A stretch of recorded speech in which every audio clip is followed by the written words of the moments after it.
Start.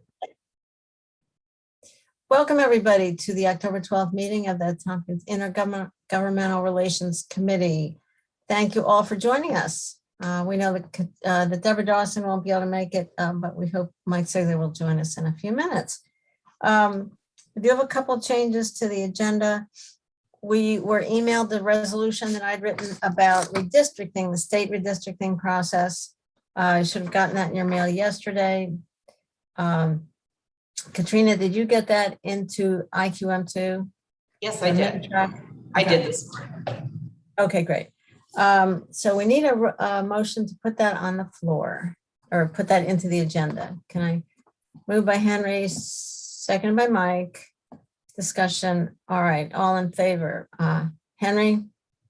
Aye. Mike? Aye. And I'm a yes. So let's put that under chair's report. Martha, Mike Sigler's here now too. Okay, great. Mike Sigler, did you hear us voting to add the resolution? Hey, Mike, did you hear us voting to add the resolution on? Yeah, that's fine. I heard you voting to add it. So. Okay, great. So that'll be under 7A. And the other change is that since we put the agenda out, we got confirmation that Anna Kellis, Assemblywoman, can join us around noon, which is really perfect as we have cryptocurrency on the agenda, and that's the topic she will want to address. So any public comment, Katrina? No, ma'am. All right, thank you. Lisa, you have an update for us? Sure, just a brief one, and it, of probably most relevance to this committee is about our shared services plan for 2022, which Amy Hendricks is here with us, has been spearheading. It's a very tight timeline in order to submit something by the due date to the state and convene all of the required panels and public hearings, et cetera. So Amy has been pulling all of that together for us. You know, the projects that are included in the shared services plan really have to be started in savings realized, in efficiencies and savings realized in the 2022 timeframe in order to count. So it really kind of narrows the, what can and can't be considered.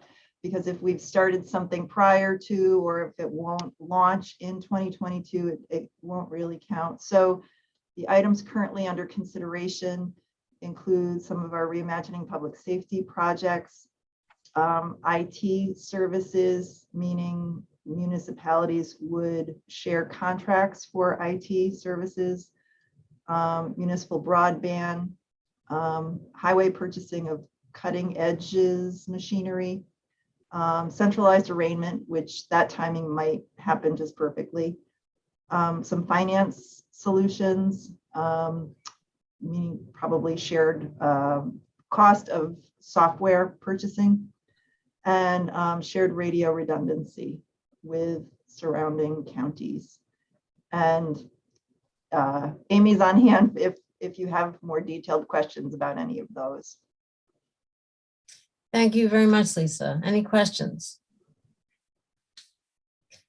I know I had asked about code enforcement. That certainly would be, if there's a savings, that'll be something where municipalities, the whole idea would be, well, efficiencies and improved service, but especially savings. But that's where your point about we'd have to implement it in the year would sort of bumps that out, because like studying it next year is a goal with potential implementation the following year. So I appreciate that nuance there. Mike Lane.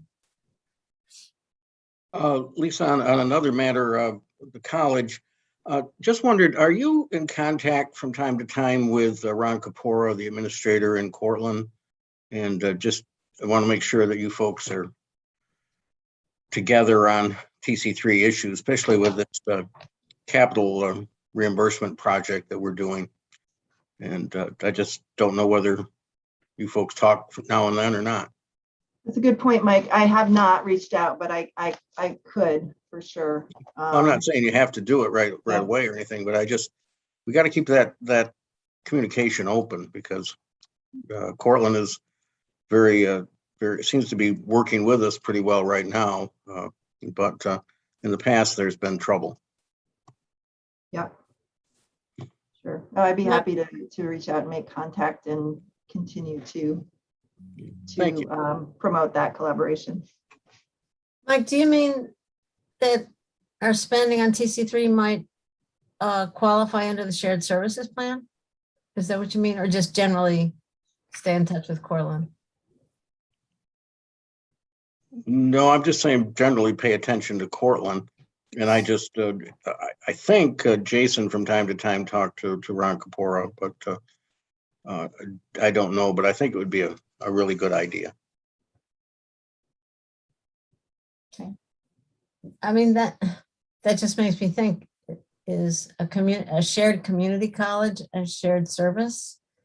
No. Amy's shaking her head. No, okay. No, one of the biggest challenges with our shared service plan is we've done most of the recommended shared services in the past, and that happens every year. I'm writing the plan right now, and the first paragraph we've cut and pasted, which just says, here's all the shared services that have existed prior to the state calling for shared services. Yep. That's for sure. When did you say you have to submit it? So the plan, we're way off this year. The plan will be submitted to the legislature at your November 4th meeting. And then the panel will vote on it December 21st that week and go in before the end of the year. You said December 21st? December 21st, yep, that week. Okay. And on the admin webpage, there's the panel meetings, and the minutes from those meetings are posted. The upcoming meetings are this Thursday, October 14th at 5:30, Wednesday, October 27th at 5:30, and then Thursday, November 4th at 4 p.m. prior to the legislature meeting. And you can again view all the minutes from previous meetings and where the plan stands on the webpage. Are you getting good participation by the municipalities? Great We are. participation. Yeah. I will say other counties are not submitting their plan this year. So there has been some pushback. So we're still going ahead with ours, but there has been a lot of pushback in other places. Why? The plans were supposed to start in April. You have to have 3 public hearings. You have to have all of the members' participation. And last year we were granted a waiver with the pandemic. This year we have not been granted the same waiver. So there has been pushback on that. Okay. Is there any scuttlebutt on whether Governor Hochul will continue this whole process? No. Okay. All right. Any other questions for administration on this or anything? Oh, Henry, I'm sorry. Go ahead. Yeah, so Amy, were there 3 public meetings held? There will be. The first one is October 14th, October 27th, and November 4th. So we are following the public meetings, and then it has to be in the legislature's hands for 45 days, and then we can vote on it. So really pushing it together, very late. But if there is a plan next year, we'll start it in April like we normally would. So hopefully we don't have to do it the same way next year. Okay. All right. All right. Well, that's good. It's like yet a whole other thing that people don't realize the state makes us do. And, eventually we maybe get the money that have we gotten money from prior? We have. Yeah, there's been cost savings of about $500,000. I will say Tompkins County does not receive a majority of that funding. It goes to the other municipalities who can show the cost savings. And a lot of it hasn't come into Tompkins County. We've provided cost savings to Cortland County, Schuyler County, Village of Watkins Glen, and a lot of other places. But there is cost savings for taxpayers across the board. So So for instance, if a new municipality joins the health insurance consortium, the savings from that municipality joining can count, but any previous savings from all of the current members do not count. So We did a consortium before they even invented this program. Right. So same with countywide assessment. So years before. All right, I really appreciate this. Is important work. And if somebody benefits somewhere, that's great. Happy to share. So, all right, thank you both very much for that report. Anything else for Lisa or Amy? I think that's it. All right, thanks a million. Zoe, I see Zoe Nelson is in the call. Hi, Zoe, how are you? I'm well, thank you. Good. Nothing going on in Albany, right? Nope. I'm Zoe Nelson. I'm the Associate Director of State Relations for Cornell University. You might know my colleague, Charlie Krasansky. I just, a brief Albany update. Not a whole lot that you're not seeing in the news these days, though. I'll just start with the governor has put out a wrap up of her first 45 days in office, and the 45 days was a bit of a crucial number for a lot of staffing changes. So you've seen a lot of departures and arrivals within the executive chamber and around state government. Some of the rest of the focus is on ethics and transparency. Some new things that you may be seeing are no more chamber employees on public boards, unless it's expressly written in statute that someone from the executive be seated on a board. Those are the types of changes I think going forward that will be a bit different from her predecessor. A lot of talk about, of course, vaccination and mask mandates across the state. The governor was pretty forceful early on. We'll see what some of the vaccine mandates, how they parse out with union negotiations. I think there's still some questions there, both on the certainly on the SUNY and higher ed side, possibly on the healthcare side as well. And a lot of pandemic relief funding going out the door, and that seems to be a big change over the past few months, where there was a bit of stagnation. I think she's really put a premium on getting some of that funding out the door to folks. I would say from personal experience, the tone of this administration right now is one of a bit more collaboration and empowerment of staff members. We'll see how that looks going forward with the budget being put together for 22-23. With several meetings on the second floor in DOB. We're looking at,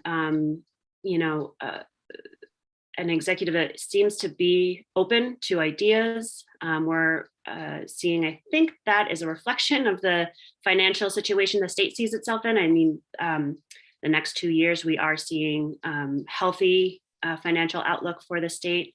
And so, again, in just, from our perspective, personal interactions, there's been a willingness to engage on spending money from the second floor, and DOB putting forth a willingness to invest in bigger ideas. I think going ahead, some of the focuses of the second floor, the governor, I think is starting to pull together proposals on more criminal justice reforms. I think we'll be seeing that. Certainly there's been a focus on climate.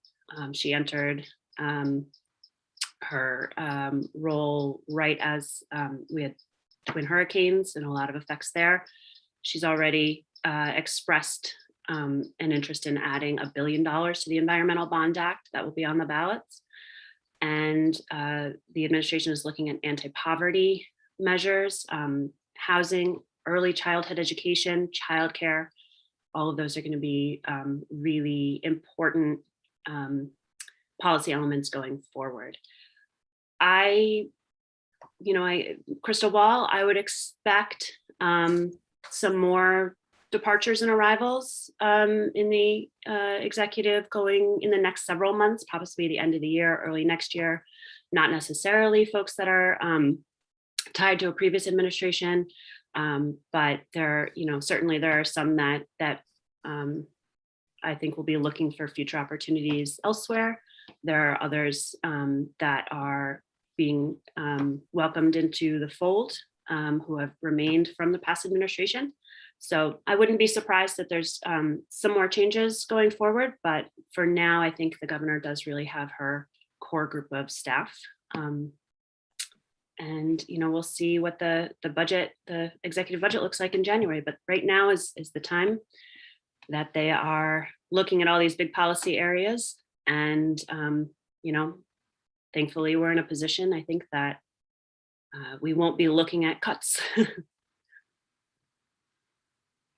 Well, that sounds hopeful. That Mhm. sounds great. We've heard similar things about the state having resources right now. So that's always a good position.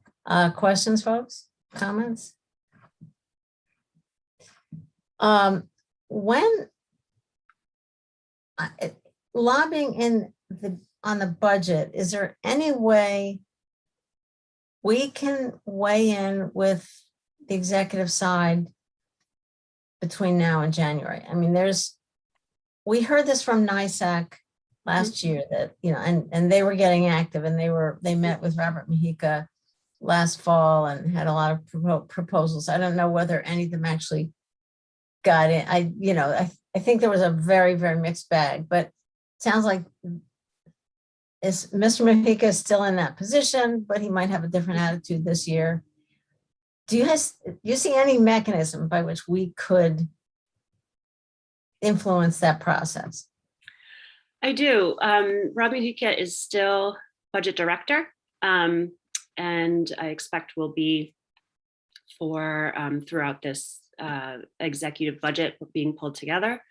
I do think that in the spirit of empowering staff, I think that ideas are percolating up from other DOB team leaders. I think right now they are looking for ideas for collaboration with local governments. There has been, public overtures of reaching out, and wanting to cooperate and wanting to be supportive of local governments. So I do think now is the opportunity. Right now they're pulling together, all of the proposals, say the state, between now and I would say Thanksgiving is when you really want to be engaged, to be timely. And if there are, ways that we can assist in making connections, we are happy to do so. That sounds great. Music to my ears, Zoe. Henry? Yes, I was wondering what you mentioned criminal justice. And I know that we have bail reform. She signed a parole bill. I was wondering what any other areas that she might dive into in criminal justice that you have a sense of? So, one is prison education that has been floating around for a few years, but I think has been perhaps gaining steam in the executive chamber. I think that would encompass both access to GED, but also higher education. And that's the one I know off the top of my head. But if there are others, I can certainly reach out. Okay. Also, since next year happens to be an election year, I was wondering. Makes it interesting. Yes, it's interesting. Yeah, next year's an election year. I was wondering whether there are some pet causes that are things that we might want to focus on more since it's an election year going into the budget, like community colleges or anything that we can focus on. I think community colleges, are important. I think Kristen may have some discussions on whether or not it's free community college or double Pell and those types of conversations at the federal level. But certainly at the state level, community colleges are looking for ways of increasing enrollment and retention. As I said, childcare is a huge issue. The governor, as lieutenant governor, chaired a task force jointly with OCFS, the Office of Family Children and Family Services. And we know that, labor and employment is hugely tied to childcare access and affordability. And I think that the governor really appreciates that. And if there are ways that we can be collaborative, innovative on those issues, I think that would really speak to, partners upstate, downstate, certainly as she's running for re-election. With at this time, no named opponents. We certainly know that there are a few who have dipped their toes in the water, and she'll need upstate and downstate support to win a primary in the Democratic primary. I think childcare certainly speaks across the state. And they've released most of that the federal funding for childcare. I know that that became an issue after she, with the other administration not releasing it, and that she basically opened up the doors of that and the ERAP funding. Yeah. But I assume that that's all taken care of.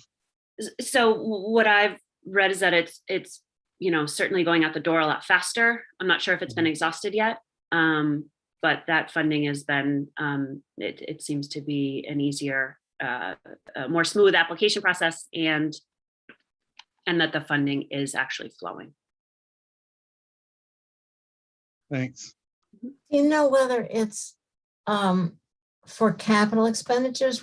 I thought that, I guess there's something called the stabilization grants, and most of that is not for capital expenses. But where is the, is there some kind of bucket of money that can help grow the number of slots? I mean, that seems to be a problem. I mean, that's the real logjam here. We have, we have ways to stabilize, and stabilization grants are there, but we're trying to increase the number of slots. And I see Kristen Adams from Cornell in Washington. If you have anything to add in here, you're on the agenda for a little bit later, but if you have anything to add in here as well, welcome. Good to see you. But so the question about, is there capital money so that programs can expand or even new programs get started? That's a good question. I don't know the nature of those funds right now, but I can check into that. And if there are mechanisms that exist already or through other agencies or other roads, that we can let you guys know. Okay. All right, good. Kristen, did you have anything to add on this particular point? Not on this particular point. I Okay, definitely always defer to Zoe and her office about capital funds. All right. So I'm interested. So this seems to me, maybe we want to get together with NISAC and find out what they're doing. And like, they had a really good, meeting with, as I said, meeting with Mahika, and a whole sort of a 10-point plan or whatever. So maybe we can find out what they're doing and try to amplify that, and probably try to do something, but should be able to do something before Thanksgiving. I would think to the committee, really, I would think the, Medicaid reconciliation would be high on our list, to try for the executive to start paying for that. And then there's a relatively small item about access to the DOT fees on broadband expansions. And I think we talked about this earlier, and there's a relatively small fix that could limit the damage that those new fees are imposing on some projects, like Mike, about the one in Lansing. So so those are two items that I would think that we would try to talk to the governor's office or the division of the budget about. Zoe, how about redistricting? What do you hear? I hear what you hear. I have not heard more than, the last, when they put out the test maps, and couldn't agree on a map. They put out 2 maps. That's it. I think, when I hear, you'll hear. I think it's going to be another, some sort of public move. So Mhm. we've been keeping our eye on that as well. I was surprised. I mean, maybe I shouldn't have been, but we do have this resolution to consider, and they put out 6 maps, so 2 for each. I was kind of surprised that they really couldn't pull anything together, but Yeah. I mean, I guess we'll see. And I understand, and there are hearings that are starting this month around the state. I heard that they had thousands of comments that came in the first round before they issued the maps. Mhm. So, and, I think a lot of the action is really going to be downstate. There's so many, the districts are geographically so much smaller than ours, but, moving something like 1 block over in New York City can make a lot of difference. Sorry, I didn't have any great insight on those right now. Okay. All right. Is there anything else where Cornell is paying attention to the budget and, that you're looking for in particular? We are talking about some capital funds for a big NSF grant that we're getting, and we're hoping to add on to our particle accelerator apparatus at Wilson Lab. That's something not necessarily state budget, but an ongoing discussion. Certainly all of our outreach programs, we're hoping to see some sustainability in the addition we've gotten to Cornell Cooperative Extension. Since that's a really important program across the state, I think SUNY budget is always our primary thought. I actually was going to mention earlier when you had mentioned community colleges, CUNY is going to be really important, I believe, to this governor, in the higher ed portfolio, because of the presence downstate. She certainly understands SUNY and higher education's role in economic development, all of those things, based on where she's from and her, all of her jobs as lieutenant governor. But I think a focus on SUNY and CUNY are going to be important for her in this budget going forward. And, I think that's going to be positive for Cornell, positive for Tompkins Community College, and other upstate entities as well.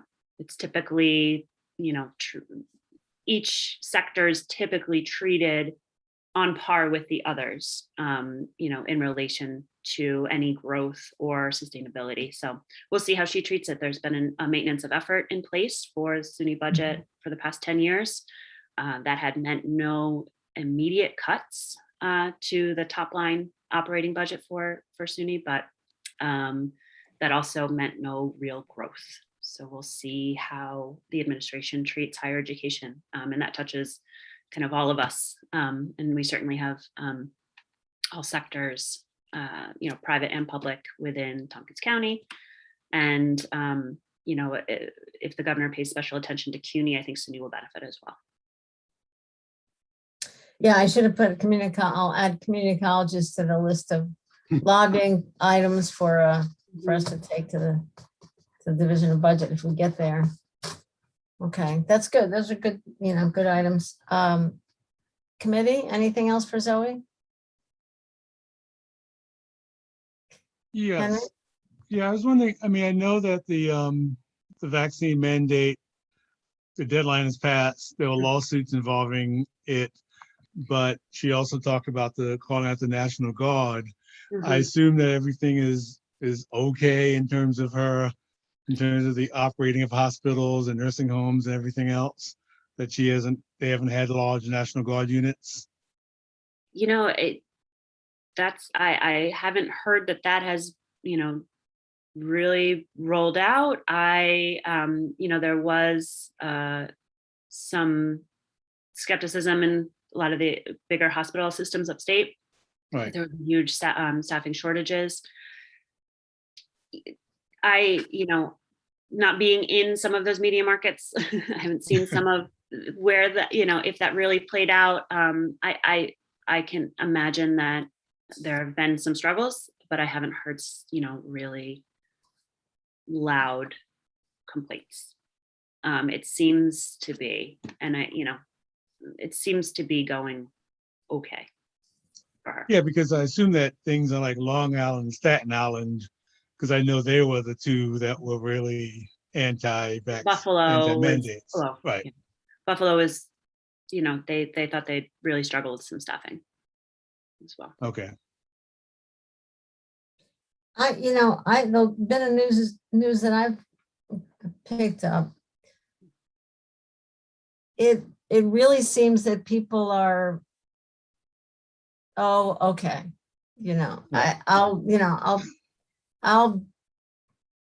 be, indignant and outraged, and then, okay, now you really mean it? I'm going to lose my job. All right, well, I'll get a shot.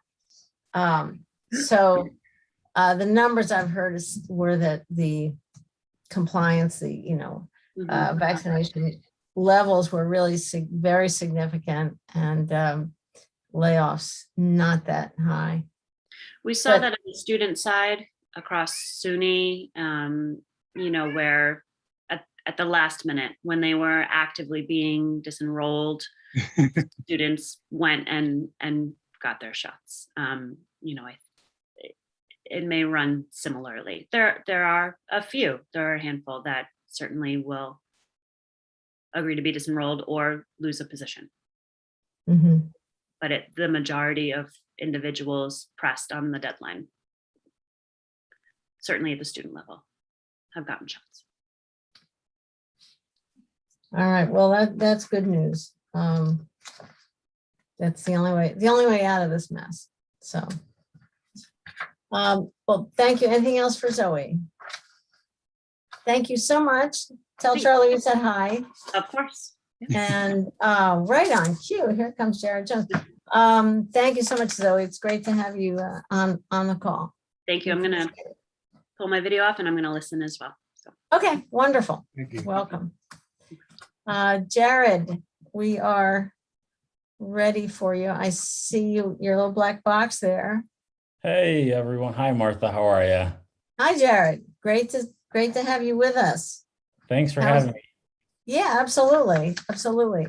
So my video will stay off. I'm kind of in between things right now and on the road, so I'll spare you guys that. But looking forward to giving some updates. Do you want me to just jump in or?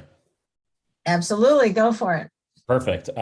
Yeah, thank you again for extending the invitation to be here with you all. I appreciate it.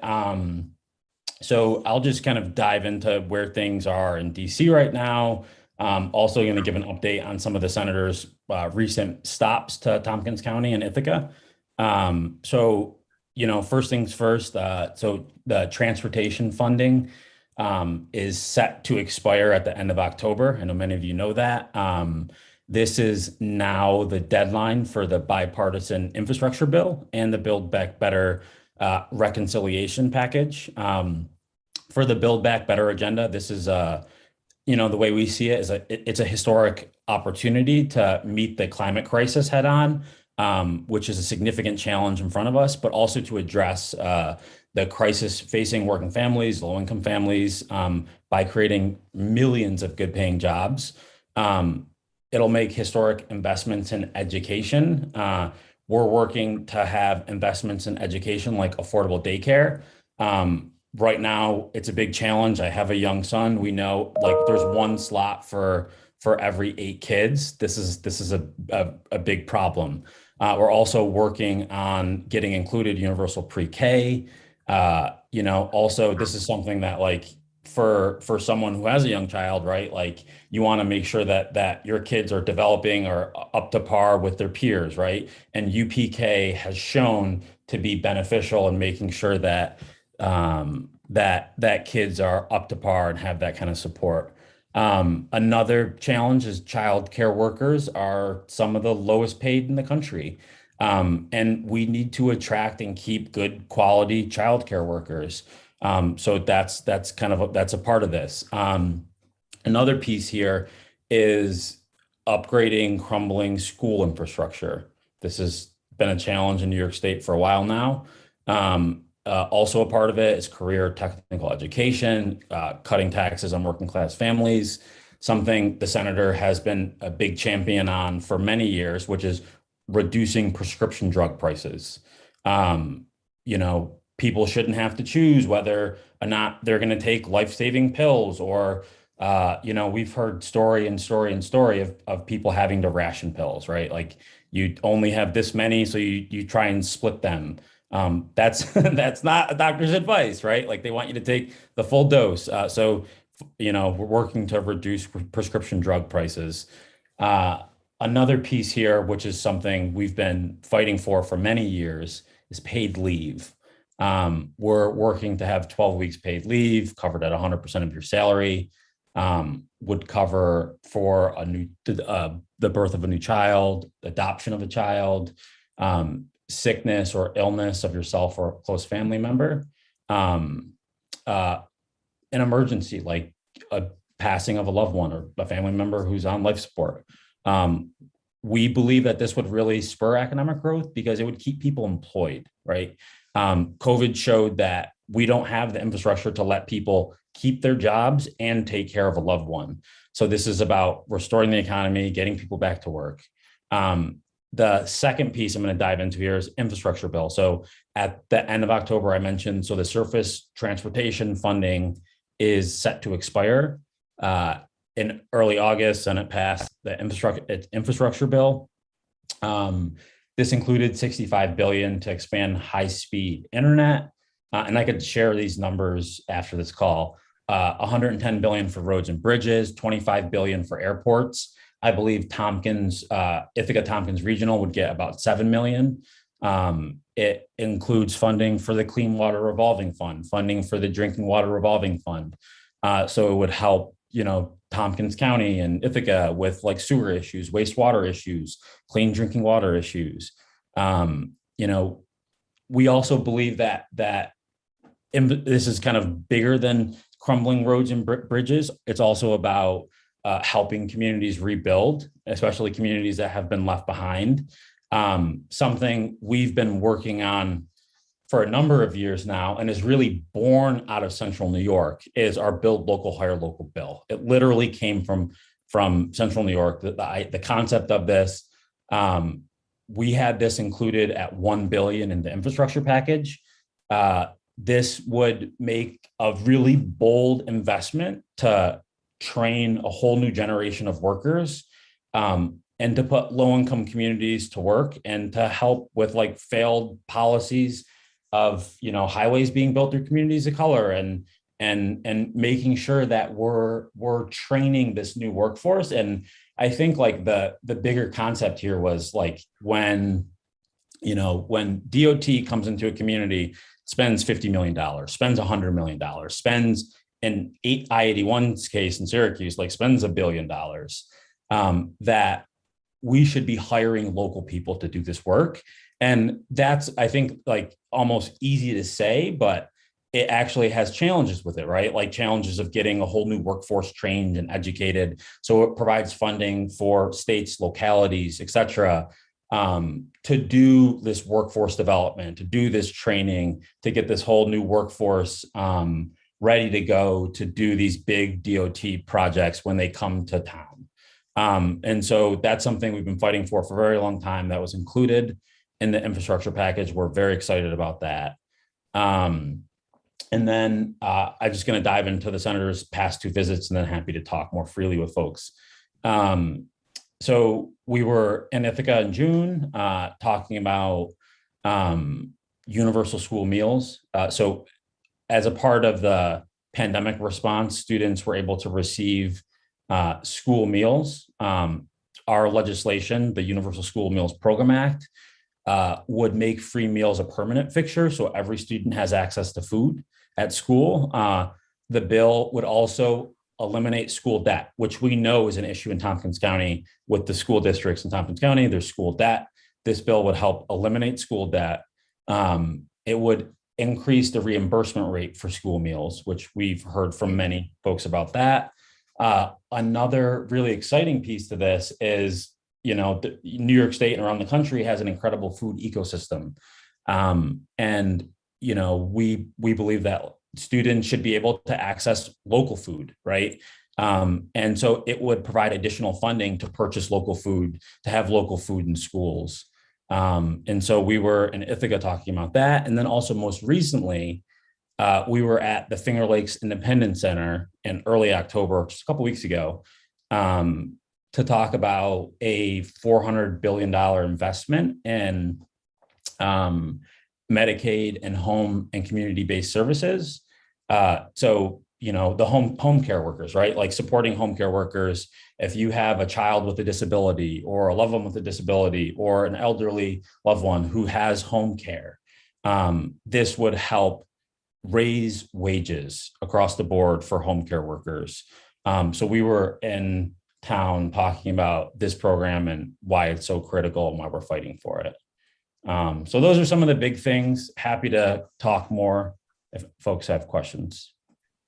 All right, thanks very much, Jared. Good to hear all that, and we appreciate hearing from Senator Gillibrand's office. Sorry, it's been a little while since we had you on our calls. So committee questions or comments? Absolutely, and happy to share some numbers after the call too, so you guys can actually look at them and have them in terms of the infrastructure package too. Okay, that sounds good. That'd be helpful. Mike Sigler. I was just a little curious about the idea of what you were talking about, cancellation of school debt, for whom, I guess would be the question. So school districts carry debt for providing meals to students, and there are schools in the Tompkins County area that carry some debt for providing those meals, and this would cancel that debt. I got you. All right, cool, thanks. So that's interesting. In particular for the school lunch programs, for school lunch and breakfast, those are debt. There's debt related to that, not capital or something else. Yeah, there's debt related to actually providing the meals. Yep. Okay. Yep. And I don't remember the recent number, but it's in the tens of thousands of dollars. Just for I believe it was just for the city of Ithaca when I pulled the numbers. This was a couple months ago. The tens of thousands just in the city, and that's not talking about all the neighboring areas and regions. When you add it up, it actually it's a large chunk of money, especially when you think about how schools are paid for, right? Henry? Yes, thank you for your presentation. You mentioned the infrastructure bill, and so I was wondering how are things going with that, and you talked about the end of October deadline. How's that going to work?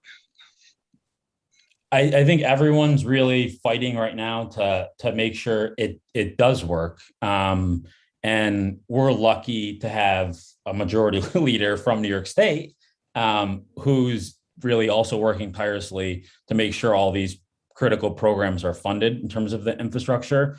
And I think there's a lot of conversations, there's a lot of negotiations happening right now. But we're optimistic that it will happen. Okay. I was also wondering, is the senator going to be visiting Ithaca anytime in the near future? Yes, I think in the next, I want to say 2 months, in the next 2 months, we'll be back. I think one of the big things is we're trying to be very COVID conscious about, the number of people that are at events and everything happening, just for the safety of everyone.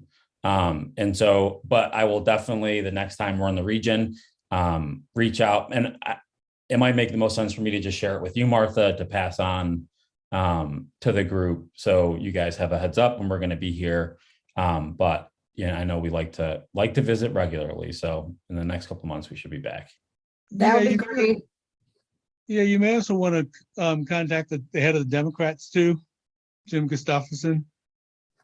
So he can know and arrange for the Democrats to be around. I know that with pandemic, you don't want to hoard, but still just touch base with them. Yeah, it's our biggest thing lately really has just been like limiting total number. And our goal is like we get over the pandemic and people are vaccinated and things turn back to normal. And that's really like, but it's just trying our best to make sure everyone's as safe as possible for these sorts of things, especially. And that's why, like, if you've seen like pictures of recent events, like we've been doing a lot of our stuff outdoors to ensure that everything's as safe as, humanly possible. We have lots of vaccinated people in the Tompkins County. That's what we want to hear. And some of us are getting our boosters soon. So Yeah. I would ask that you also let Leslie McBean Claiborne, the chair of the legislature, know of any visits so that, she can also share that and try to be there. Mike Lane? Hi, Mike. I think you're muted, Mike. You're mute. You're on mute, Mike. Yep. Thank you. Sorry. Thanks for being with us this morning, Jared. Yeah, good to see you. Interested to hear from you. I had a similar issue or question about advance notice when the senator's coming in, because we're very pleased when she comes in, and we'd certainly like to have the opportunity to meet with her if we can. However, if it's a numbers issue, just let us know that they're trying to keep the numbers down, and we'll respect that. But it's still good to not read it in the paper first. Yeah, absolutely. As I said before, happy for future reference to reach out and give you a heads up, Martha and the chair. So folks know. Happy to do that. The other thing I was kind of wondering about, and this is maybe off the wall, but it seems with the shortage of labor in all the sectors now that we need immigration help. We've always been a state that has had a lot of immigrants come in, taken a lot of the basic jobs so that they can work up. What we need a lot of times is translation help, translation services, whether it's on farms, whether it's in construction or other kinds of things like that. Is there anything in this infrastructure bill that might be useful for helping businesses be able to hire translators, for example? That is a very good question, a very specific one that I do not have the answer to. That's all right. Just wondered. Let me touch base with our immigration staff and our economic development folks to see if there's wiggle room on any of the programs to support that kind of work. I'm not sure. It's a really good point. I'm just not sure of the answer to it. Well, thank you for thinking about it. That's a really good question, Mike, and a good point about, as we see, especially rural areas kind of lose population with the recent census. It seems there are a lot of people who want to be here and would work hard. I hope that's part of an answer. I got a couple of questions on the child care funding that's being discussed for the federal bills. I certainly support ongoing wage increases, support for families on an ongoing basis.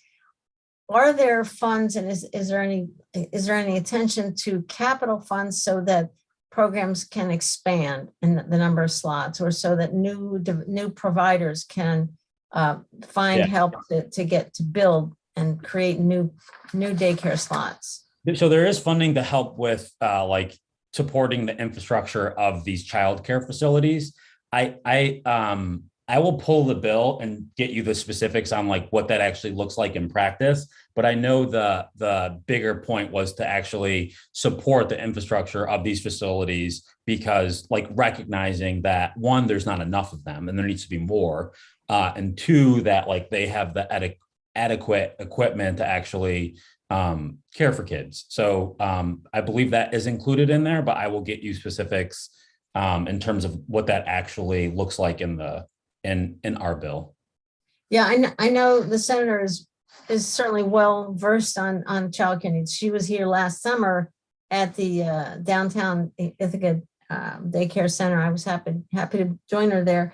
So I know it's on her list, high on her list, but programs really need money to build, and you can't, I mean, if you are improving the operating bottom line by supporting parents and wages, that might incentivize more providers to grow or to come into the market, but they also really need the dollars to get started. And so that's really critical. And the other thing that, like, if there are ever local folks who are looking to get into the industry or trying to do, like, start a business, that kind of thing, like, we're always happy to help facilitate like conversations with SBA or other areas of funding on that front. So just like, if that's ever a concern, like, we're happy to, like, personally, our office to have conversations with folks to try and identify streams of funding for these types of projects, because it's a priority for us. Okay, that sounds great. I appreciate that. It needs to be a system-wide support. Let me ask another thing. I heard on the news this morning that Speaker Pelosi sent a letter to her caucus, her house, saying she thinks that she's hearing overwhelming response from members that as they sort of look at a smaller package for the Build Back Better plan, that rather than do everything that's on the list, but less well-funded, that people are saying we should do a few things really well. I mean, you understand the trade-offs there.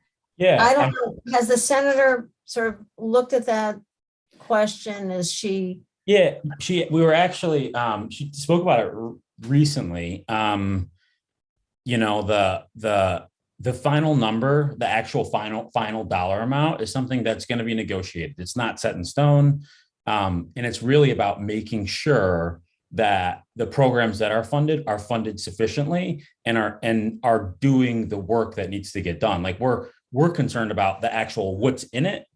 The dollar amount is relevant, matters, but like what's in the actual bills, what's funded is of very critical importance. So she spoke to that very recently on, I don't know if you all get connections, Evan Dawson connections down there. No, that's WRVO, I think, right? Exactly. I can only get that when I have my radio on in the upper left corner of my son's bedroom on Thursdays when it's not raining. So I'll get the link and shoot it to you after this. Okay, that's great. It was really good. It just happened last week. She spoke about this issue in particular, and gave some other good updates that I think would be just good for you guys to hear it from her directly. So I'll send the link around. So sort of a big picture, she's kind of saying we should support perhaps a smaller number of programs, but fully fund them.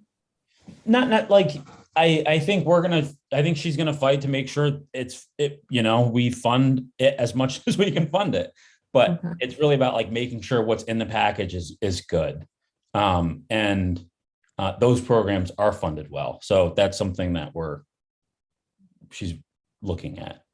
Okay. All right, and then hanging out there that some of us thought the Congress would get to by now, but they haven't yet, is voting rights. Can you give us a sense? I know there's the sort of Manchin written bill that's smaller than the For the People Act. I mean, it has a lot of critical things in it, but where does that stand? I haven't heard much lately, but some of the things really critical. I don't want to give you like let me touch base with my team and get a better update on that. We've been so focused on like the cliff and and getting the government funded that like, but let me touch base with my team to get a more recent update on where the voting rights legislation stands right now.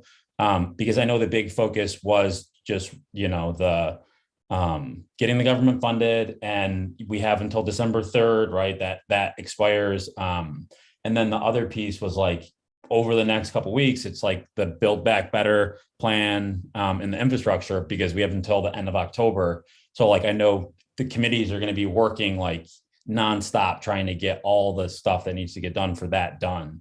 But I will try to get an update on the voting rights piece to just give you guys a more timely perspective of where that is. Okay. All right, that'd be great. Thank you. Any other questions for Jared? Any other comments? Kristen or Zoe? And want to chime in? You have questions? You have the senator's office on the line. And always feel free, like if you, I know I hear from Martha, but for others too, like if you have questions or concerns or want to raise stuff, like feel free to always reach out to me directly. I'm based in Rochester. Like I am down in Ithaca quite regularly, but always happy to talk with folks even beyond this. So. Kristen, did you have anything? Okay. No. All right. Okay, thank you. Well, then just one last, question is, does Senator Gillibrand have any special sauce with Senator Sinema? Just wondering. I'm going to send you the Evan Dawson show, because that actually came up at the top of the call.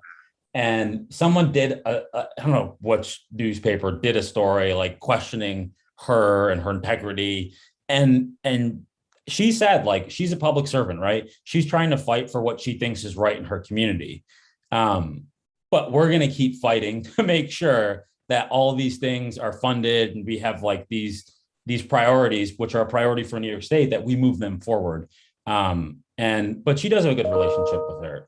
But I'll send you the Evan Dawson link to that, because it dives into that question in particular, because I know that's come up a lot lately. Okay. That's funny. I appreciate that very much. This is, everybody, folks are on pins and needles, I think. And yeah, understood. It's important, and it's like big projects that are going to fund a lot of stuff in like your community, and you want to don't want stuff to get held up. So yes, that's right.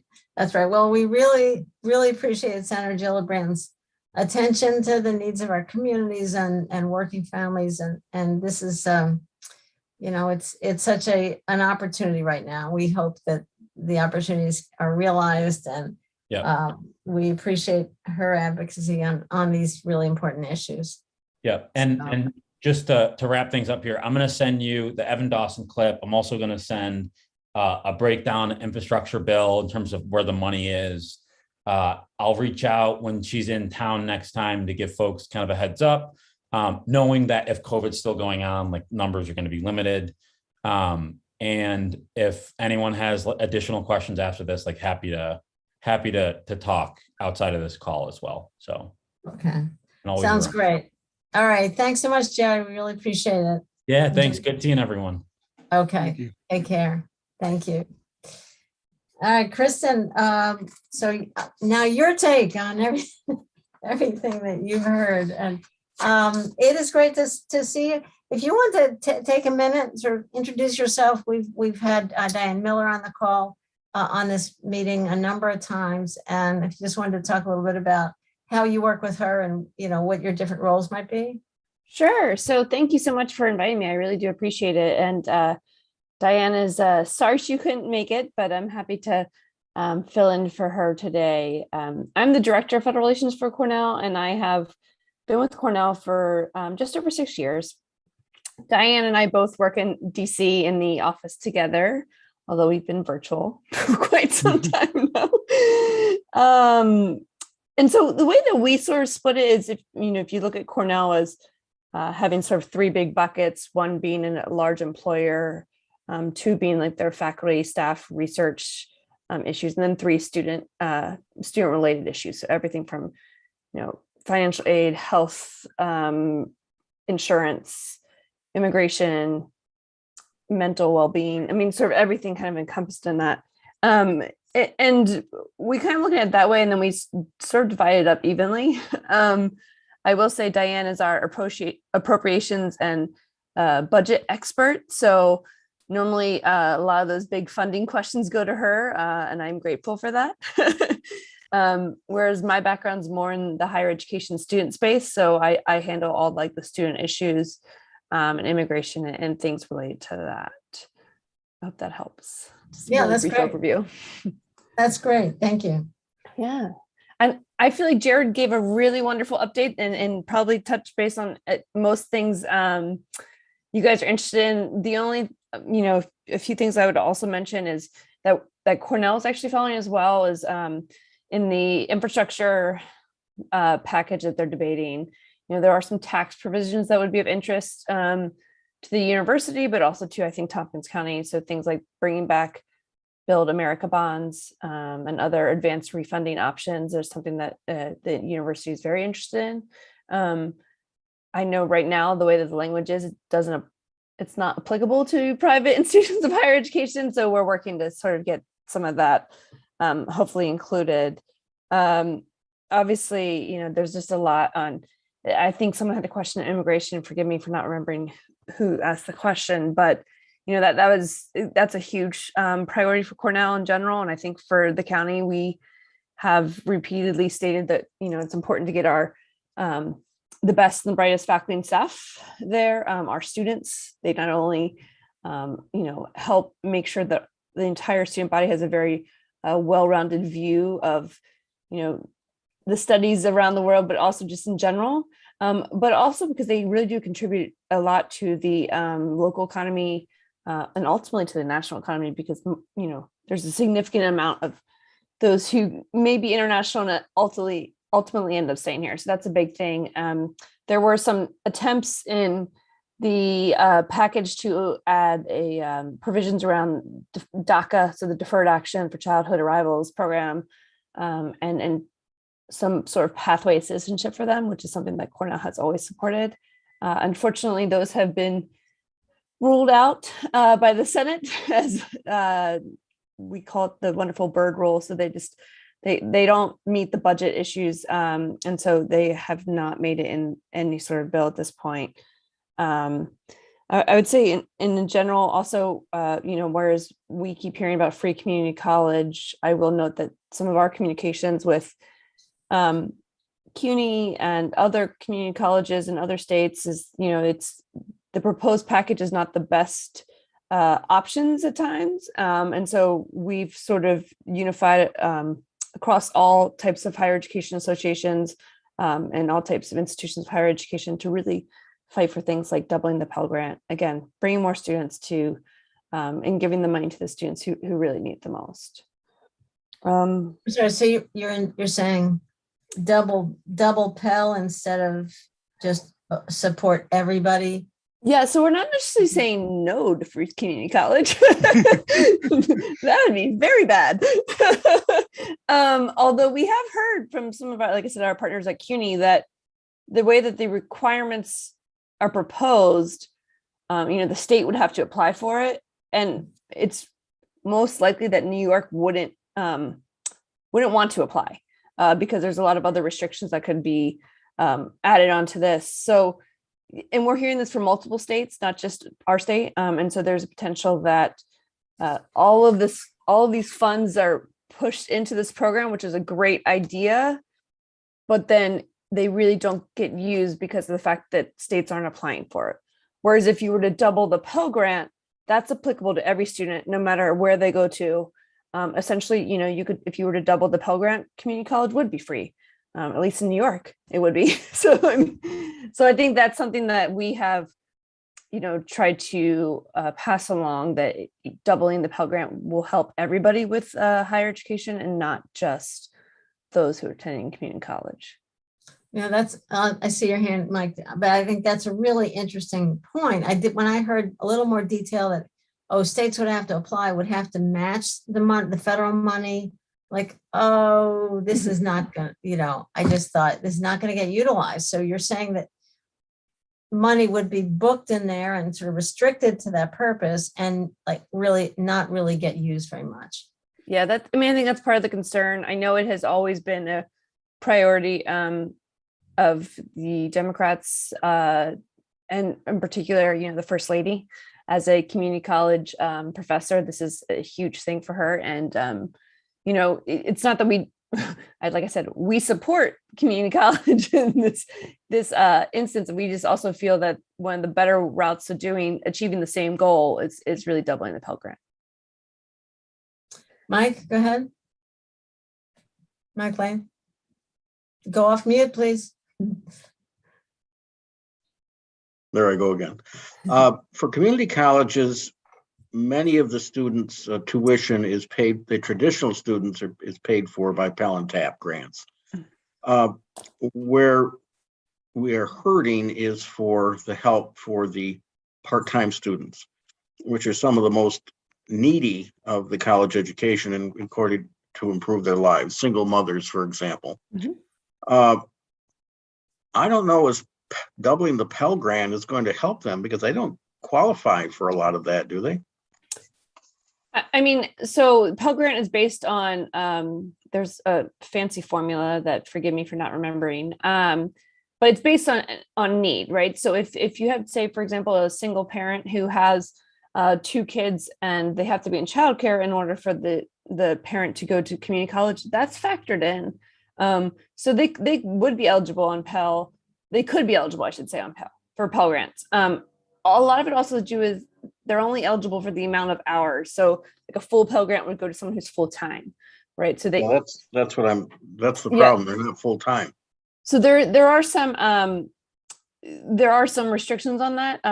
However, I think in general, if you were to add more money into the program, we're hoping that it really does trickle down to everybody. So if you add more money to those who could be full-time, that would also be ideally doubling the amount for those who are available for part-time, and it really making it, we think it would be a better option just making it available for everybody in the long run, because of the fact that it could impact, it's not just impacting one group, it's really impacting everybody, if that makes Thank sense.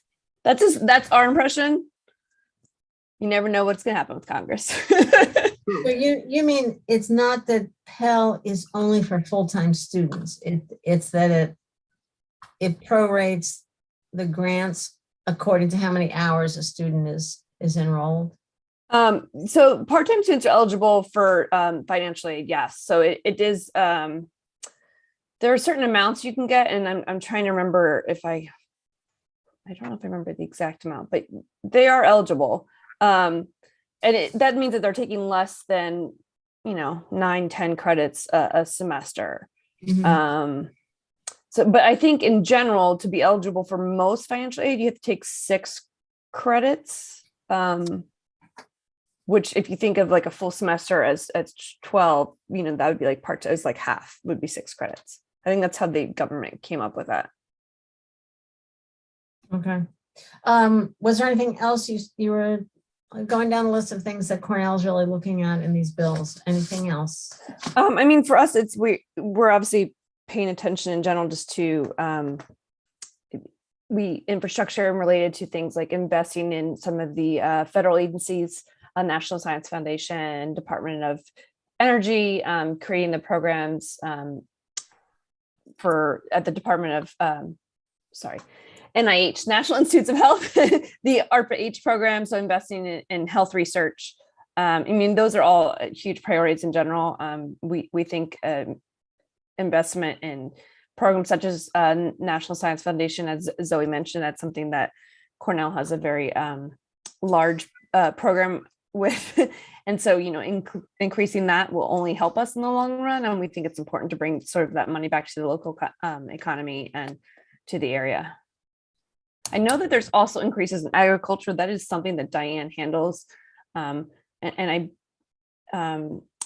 Henry, it may have been you who talked about the immigration concerns with like migrant workers. And I know that there have been programs that we are, supportive of increasing the ability to bring more workers and less restrictions on sort of visas for travel and things along those lines. But I think that there are programs at the Department of Agriculture that, they get a little bit of a boost in infrastructure. I think the hard thing right now is that the amount that was proposed by the House is never going to pass in the Senate.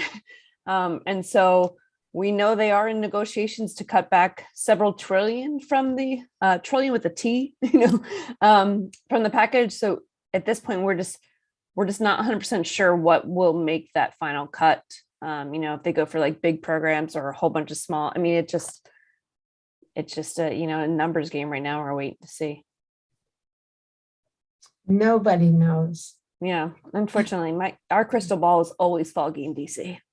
Yeah, especially right now. Any other questions, comments from folks? This is Zoe. Just to jump in on the Pell TAP discussion and part-time, Michael, you brought up, the state doesn't allow part-time TAP. They phased that out a while ago, but there is some rumblings that those might begin to be considered, a revision of the TAP rules. It even seems that SUNY might be forwarding some proposals possibly about restructuring TAP in some way. That's very preliminary. There haven't been any plans out there at all, but like I said before, I think a lot of changes are on the table, and the part-time TAP is a consideration because it does cut out a big swath of individuals from state financial aid who would otherwise be eligible. And we'll be keeping tabs on that. Yeah, thank you, Zoe. That's really important because our community college, Tompkins Cortland Community College, is investing in a workforce program with micro credentials and really aimed at folks returning to school that in the mid-career, et cetera, where they want retraining in a new field or they just need to increase certification for something. And they're obviously part-time. So if there isn't financial aid for that, that's really a barrier. And that seems really important. I actually wasn't aware that because I knew that they're eligible at the federal level. I did not know that they weren't eligible for TAP. So that's interesting. Yeah, Zoe, let us know if there's any more information you get on that. Maybe we'll add that to our list of things to talk to Rob Mujica about. I will. Sounds good. All right, thank you very much. Well, thank you very much, Kristen. It is great to see you. And what kind of work did you do before you did this with Cornell? So I, as Diane liked to say, I'm a recovering lawyer. We're both recovering lawyers. I worked in the Senate, and I happened to work for the prior administration at the Department of Education. So like I said, education is kind of like higher education itself used to be my background. So I worked for 5 years under the Obama administration before really coming to work for Cornell. All right, thank you. Oh, you got a couple of other lawyers on the screen right now. I like to pretend I'm not one though, because I don't. There's way too many lawyers in DC. I'm just telling you right now. They're smart. They're logical. I like a good lawyer. So, yeah. All right, let's see. In chat, Zoe's saying, just to be clear, there is small funding for part-time TAP, but it's not robust and eligibility wanes quickly. Okay, that's good to know. All right. Thank you so much for having me. And I'm actually going to hop off because I have another call to get right to. So thank you so much. But I'm happy to, you guys know how to get in touch with Diane, and I'm sure she would pass along any questions you may have. All right. Thanks much, Kristen. Great. Thank you. All right. Thank you. Thank you, Zoe. All right. All right. To chair's report, which brings us to redistricting. First, did anybody have any comments? We want to put this resolution on the agenda. Mike and Mike, are you there? Still. All right, Henry, you moving the resolution. Yes. Okay. Do I have a second? Mike or Mike? This is feeling a little bit like the party is disappearing here. Mike Lane, Mike Sigler, we need a second. I guess I can second it. All right, I'll second the resolution. So I had to, I went, I wrote this looking at the maps, trying to really understand, and I sent in the email to everybody. It's in the resolution, the Independent Redistricting Commission's maps. And I kind of tried to look carefully at where Tompkins County's lines are. And I found what I've got in here as far as that there's only it's the letters versions of the maps, which, to be blunt, were drawn by the Democrats, are the versions that all keep Tompkins County intact. And so that's where I focused on that. Mike Lane. Yes, sorry, I've just called away for a minute, but I wanted to say I thank you for that the resolution. It's well done, and I certainly support it. All right, thank you, Mike. Appreciate that. Henry or Mike Sigler, any comments? Any other comments? Did everybody get to look at the maps? Okay. All Yeah. right, we got So, what? so when is the next time they're seeking feedback? October or November? Yeah, this month they're having hearings, and offhand, I didn't write down when the next hearing is. I think it's later in October, the one that's for the Southern Tier. So if we get this passed through the next legislature meeting, then that would sort of sanction speaking at that October hearing, because it's like the third or fourth week of October. So I'd be happy to, assuming we get this passed at the legislature, I'd be happy to sign up and speak and sort of say basically this in that hearing, if that's kind of what I was going for. So, okay. Mike Sigler, any comments on this? Okay. Then are we ready to vote on the resolution? Sure. All right. Mike Lane, Yes, Henry, Yes. Mike Sigler. I think he may be on a phone call. Okay. I'm a yes, so that's three of us. That counts as unanimous. And Mike Sigler's internet is sketchy. You want to put in chat how you vote on the resolution? I don't know if Katrina will accept that, but all right.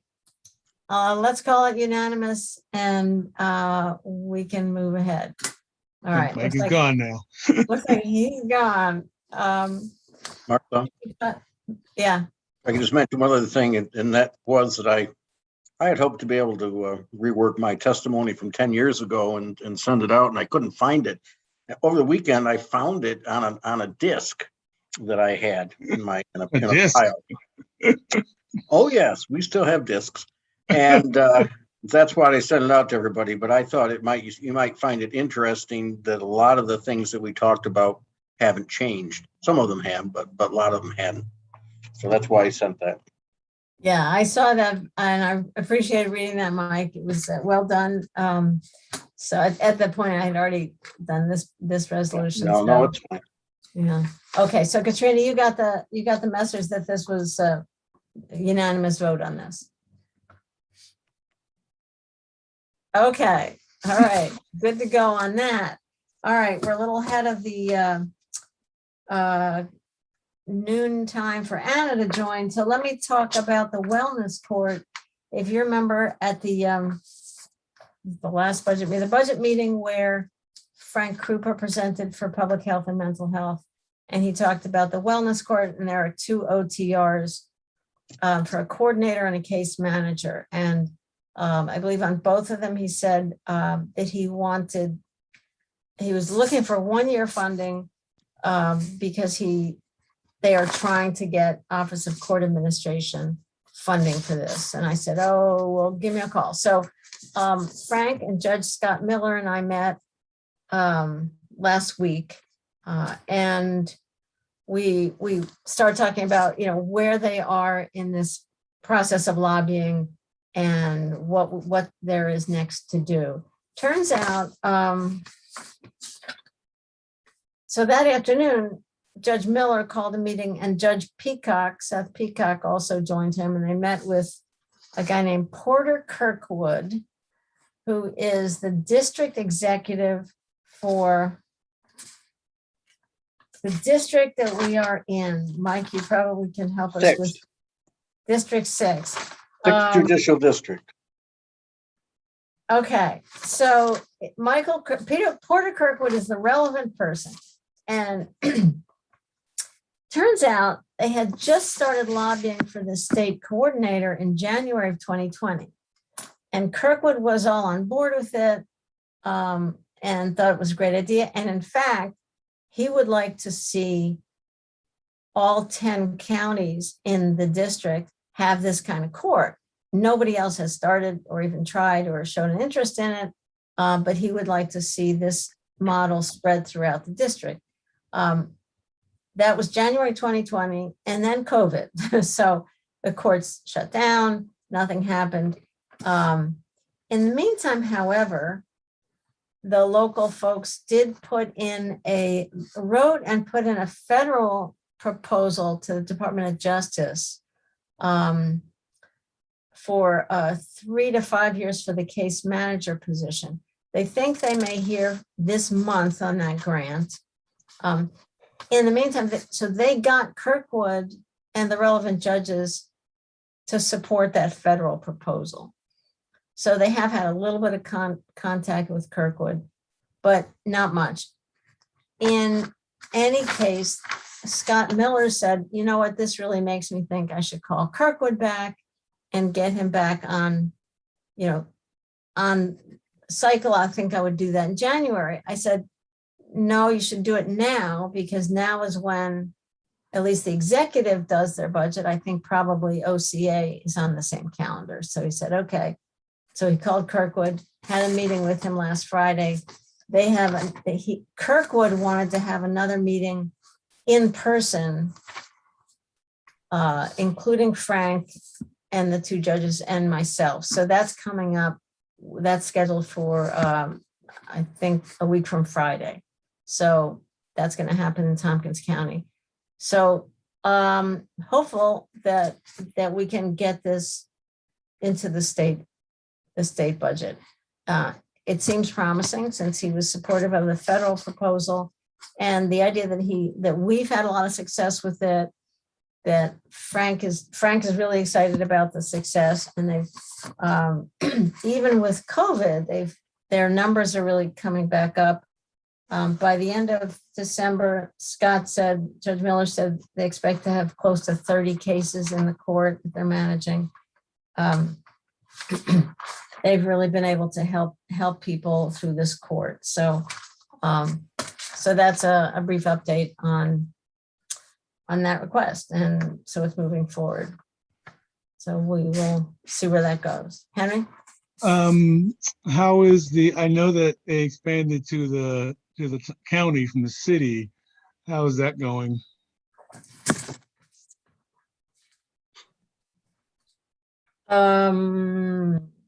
Did they yet, or is it that's why they're asking for the case manager and the coordinator?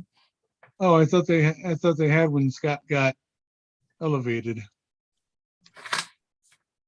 I thought he was taking it with him and making it a county program.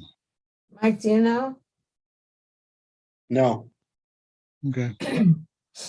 Also, what's the purpose of your meeting with Kirkwood next week then?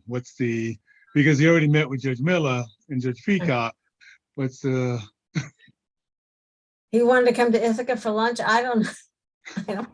I mean, just that he wanted to follow up. And so are they, is any other county looking at adding such a court? Or they just want other counties to add? Judge Miller did not think so. Did not think that anyone Did would not add? think other counties are ready to jump on this bandwagon. We're a one-person bandwagon, one county bandwagon. It is, look, we're outliers on a lot of things, right? Compared to the counties around us. And Yeah. I pointed out to them that there's so many things like this, that if the state steps up with the money, the counties will do it.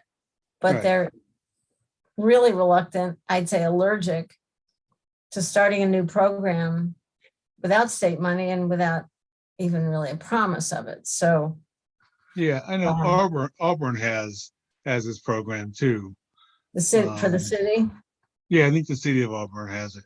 I think that they based it on part of their dealings with them. that's right. I remember that.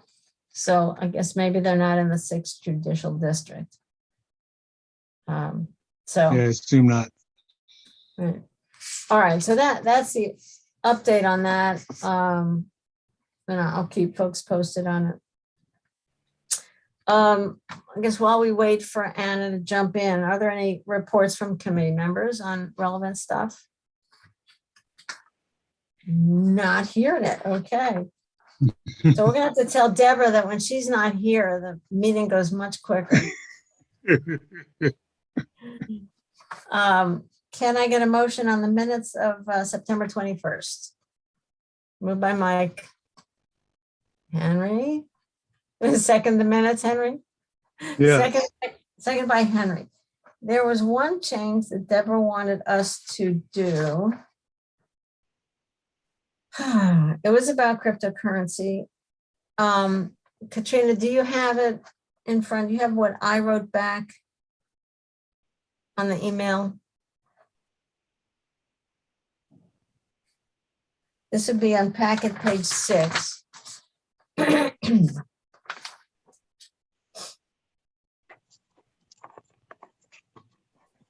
Where is it?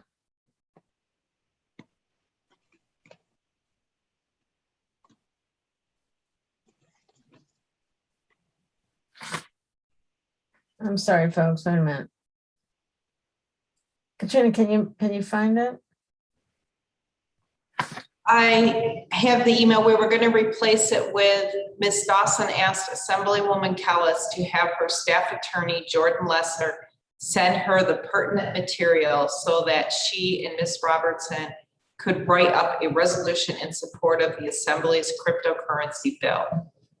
And that was replacing, it was second paragraph, last sentence of the second paragraph on cryptocurrency.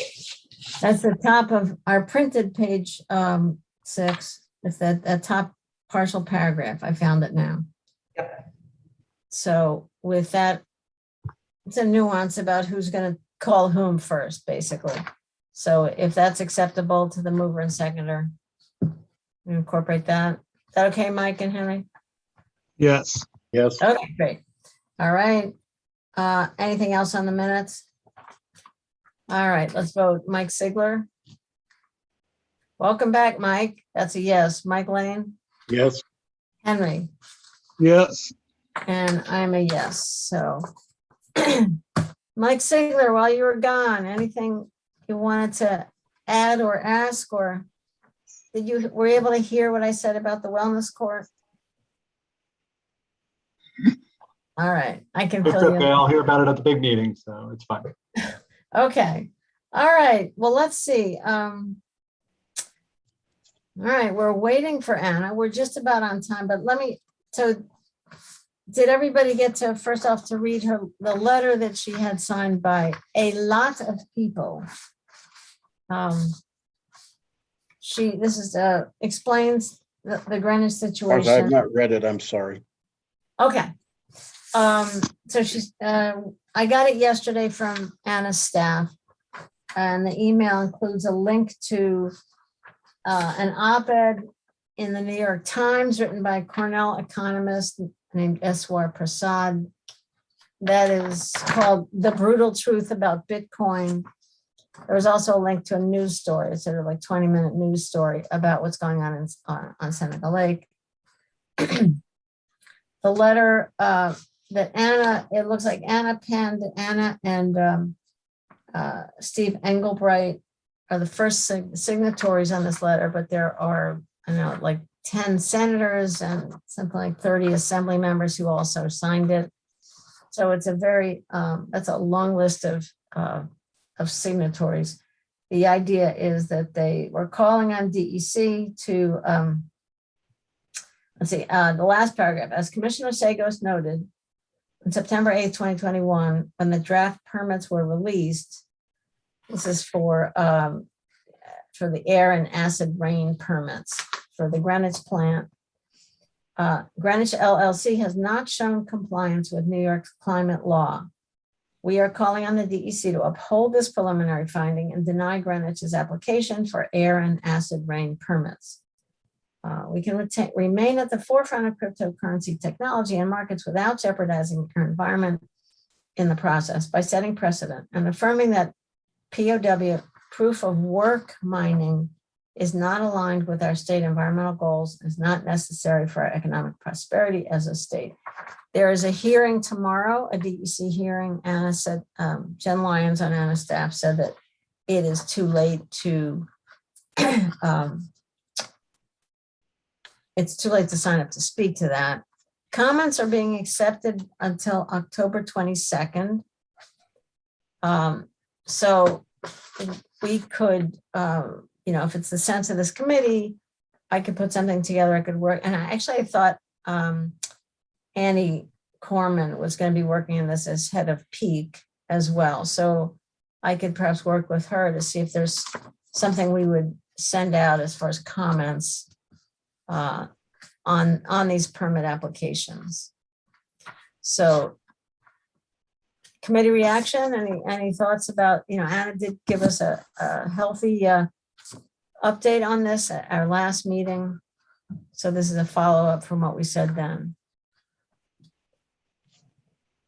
Mike Lane. Based on your description, I'd say go with it.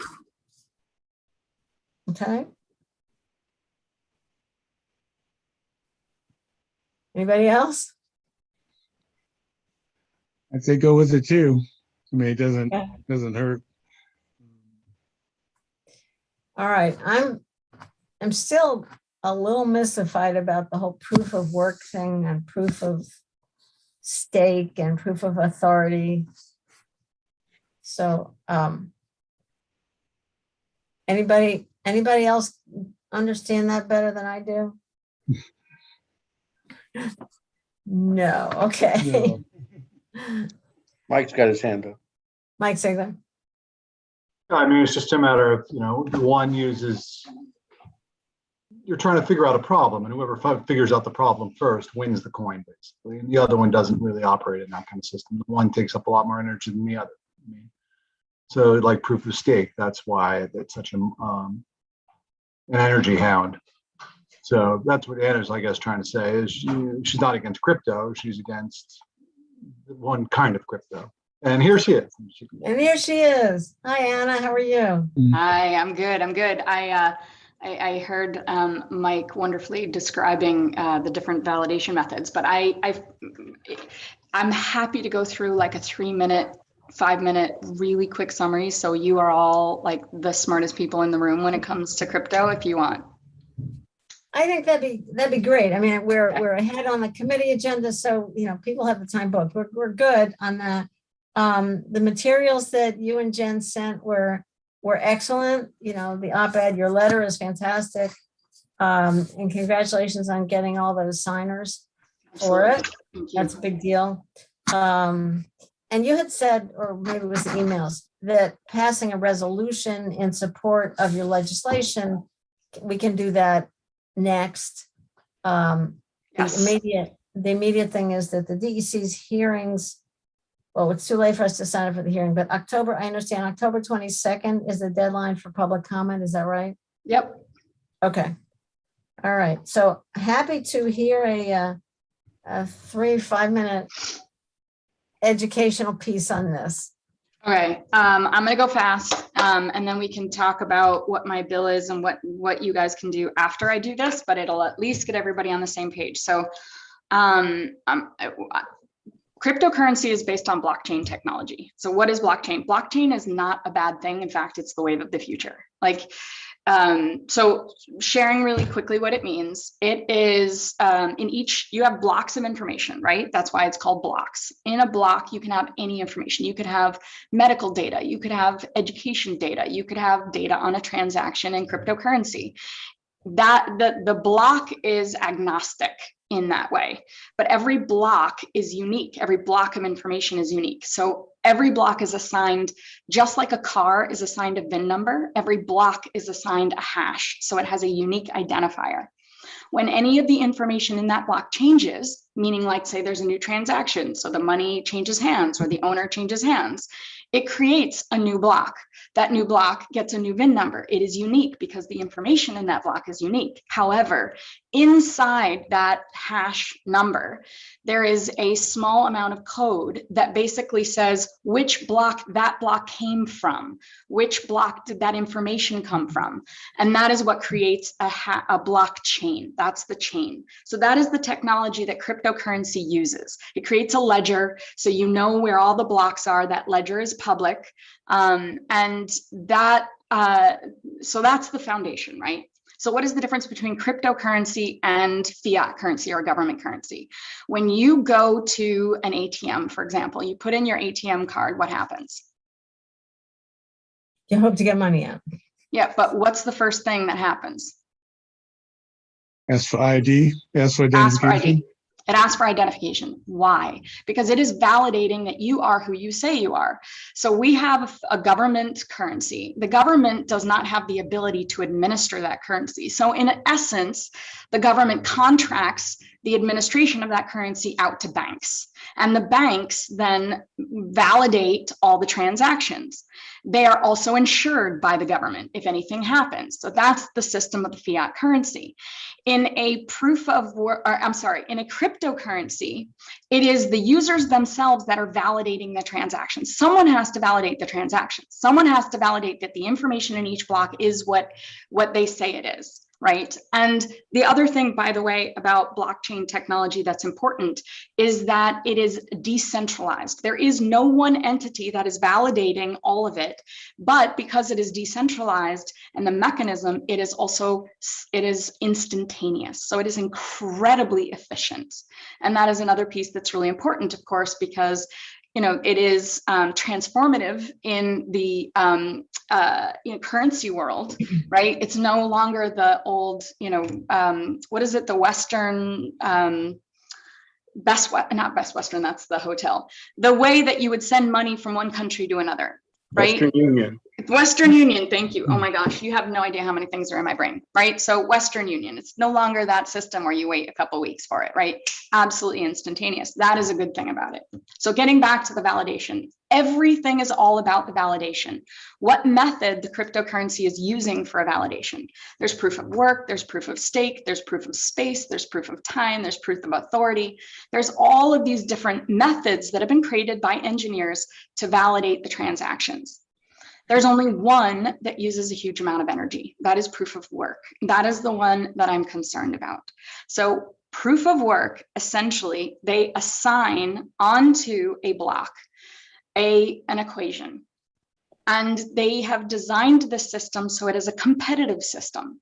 So users compete with each other to answer that mathematical equation. And the user that answers it first not only validates the transaction, but they win coin for their effort, thus proof of work. So there's two ways that you can get currency in a cryptocurrency. You can either buy and sell it on a digital exchange, just like Wall Street. There's Coinbase, there's all of these different digital platforms or exchanges, digital exchanges. So you can do it that way. And those are all transactions. But behind the scenes, there are users who are validating those transactions and they are winning currency. The way the system has been designed is that the mathematical equation gets harder over time for a reason. It is by design to maintain the supply and demand. If it gets harder and harder to validate, then it becomes harder and harder to win currency, and they can maintain the sort of demand compared to supply, right? Just like a fiat currency, they put money into circulation, take money out of circulation in order to maintain its value. It's the same thing. So what is the problem with that?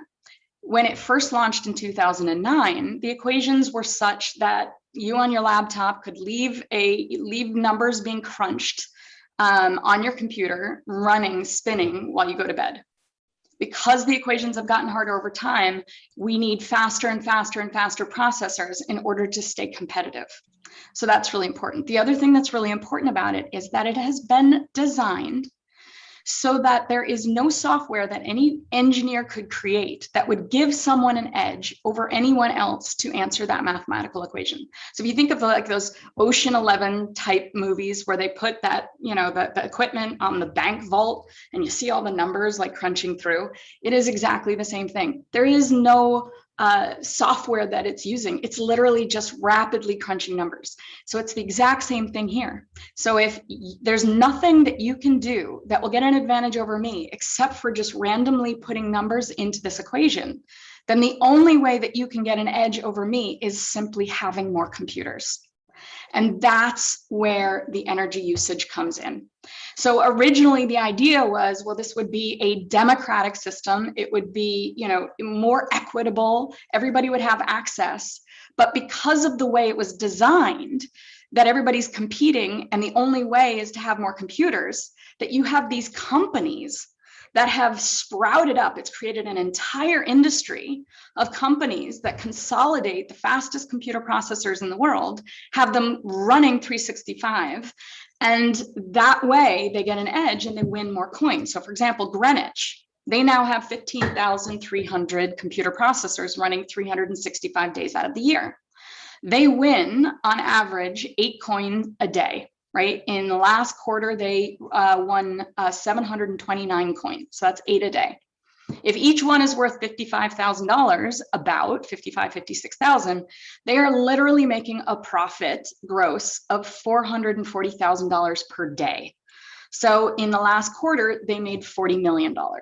However, they are using for free our air and our water and our resources because they, to make the most money possible, these large companies need to minimize their cost. And the greatest cost is not their workforce, because they don't really create jobs. That entire facility has 40 full-time employees, right?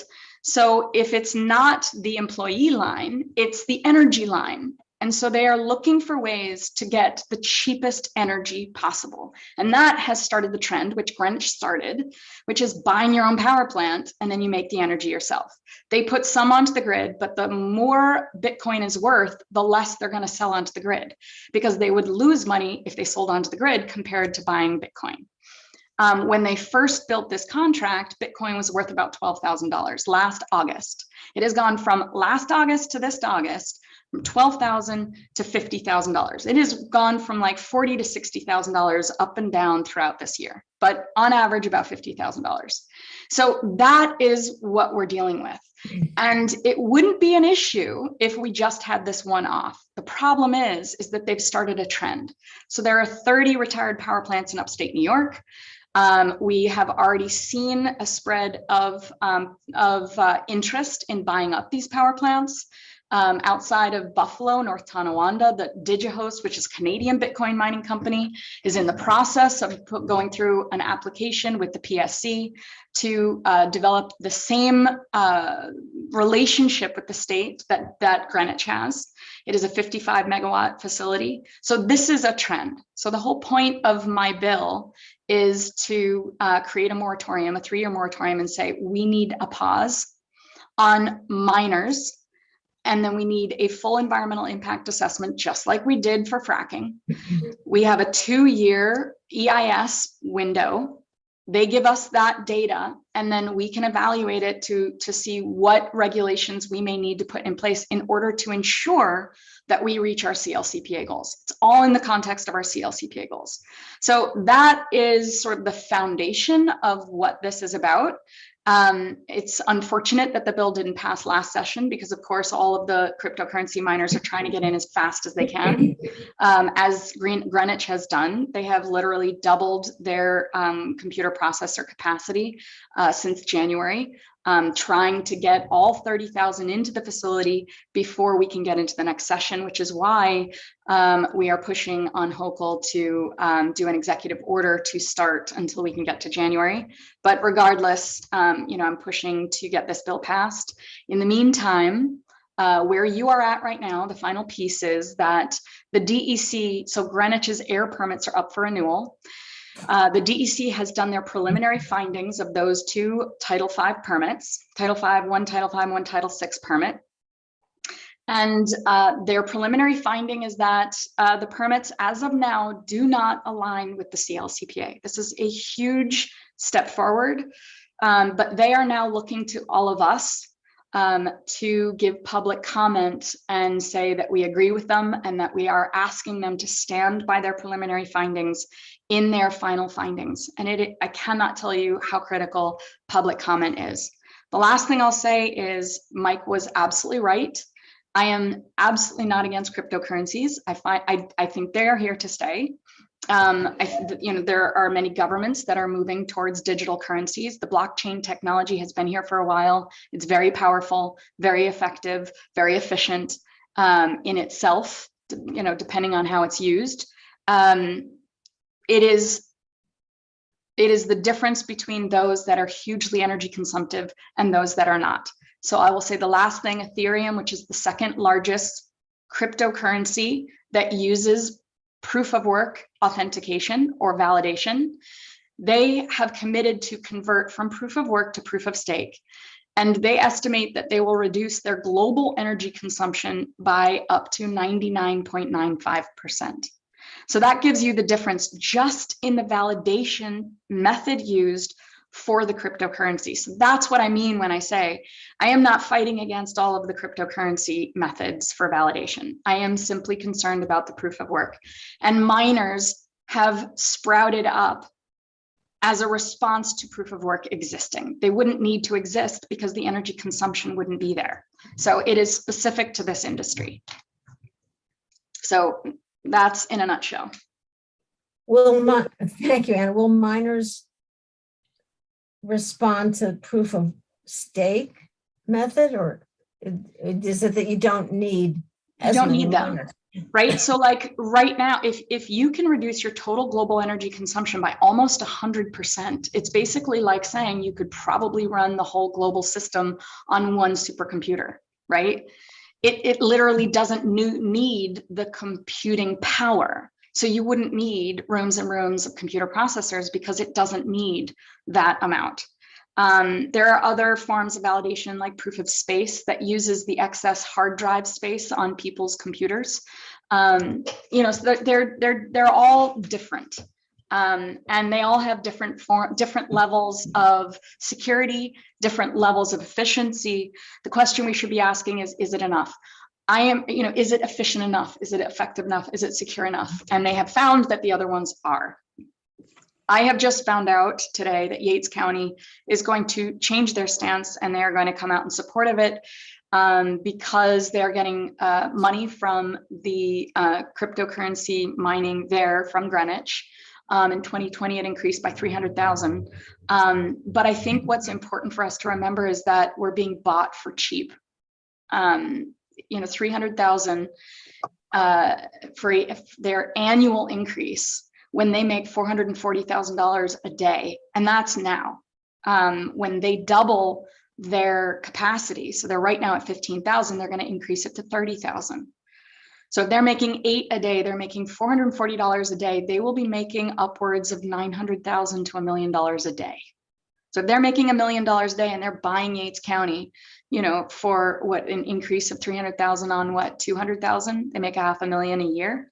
I understand, but then what's the cost to the environment? What's the cost to the entire industry that's there? It has, we have a $3.9 billion agritourism industry in this area. We have 60,000 jobs in the agritourism industry. So are we selling out that whole entire industry for this one cryptocurrency mining company that, by the way, creates 40 jobs, potentially at its largest 60 jobs, for how many millions of dollars for themselves? That is money that's traded on the international market. This is not money that stays local. So the question is, how cheaply are they buying us for our resources? Henry. Yeah, thanks, Anna. What's Bitcoin's counter argument to your analysis, which seems like they ought to change? Yeah, their argument is that they are part of the climate solution. One, they will point out the money that they're giving to the community and the jobs they're creating. Right. And they will not put it in context. They'll simply say, this is how much money we're giving the community. They will not say how much it's negatively affecting other industries, right? So they completely leave out the context. That's one.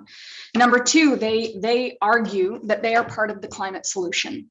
What they say is, because they use so much energy, mind you, Bitcoin alone, the one cryptocurrency, uses more energy globally than Facebook, Google, and Amazon combined. When they say they're a data center, it is tremendously misleading because the one currency uses more energy than the global data center system. This is not comparable. The other thing they will say is, because they use so much energy, they will be part of the climate solution because they will push innovation in the green energy infrastructure sector.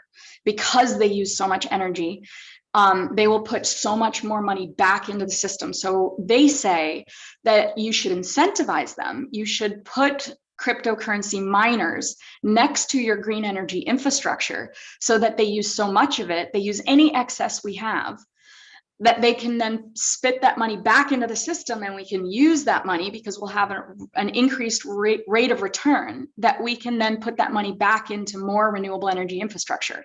But we all know that we're already fighting for solar land, right? With our farmers, it's not endless. We all know that because of the Black Oak Wind Farm, there was only one place in the entire county that had the topography and wind speeds that were sufficient for an industrial wind farm, and it didn't happen. There's no other place in Tompkins County, for example, and we're one of 63 counties in this, right?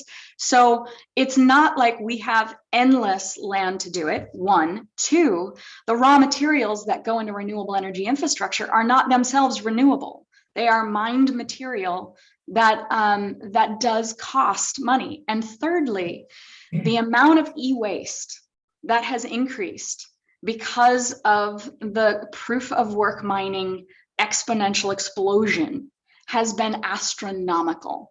Exponential increase. So the rate of turnover in the technology of the computer processors is about every year and a half, which means that even if they haven't burnt out the computer processors, they will need to start replacing them because the technology has advanced to maintain their edge and their advantage in the system. And that is outside of how fast they burn through computer processors because they're running them 365 days out of the year, 24/7 at super high speeds, because this isn't data storage. This isn't passive. This is very active number crunching. So you look at those three things, and I very strongly beg to differ that they could be part of the energy solution. Thanks. Anybody else? Mike.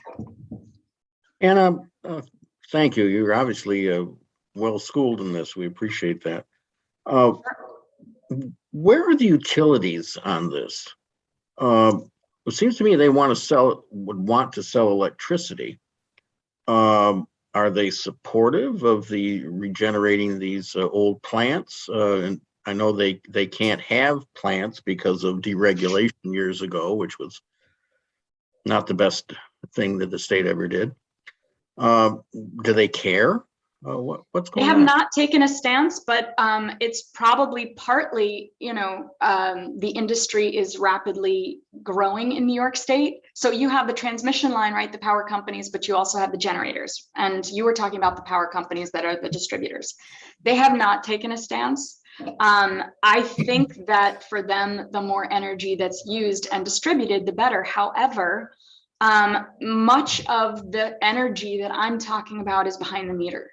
So it doesn't really affect them. So for example, if you're looking at Greenwich, they are putting energy onto the grid. Last year, they put a significant amount of the energy they were producing onto the grid, but it has plummeted as the price of Bitcoin has increased, the value of Bitcoin has increased.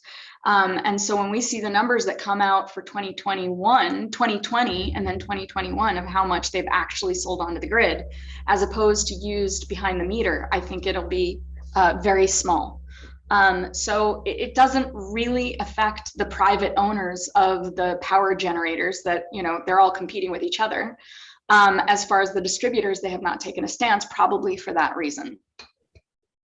Okay, thank you. You're welcome.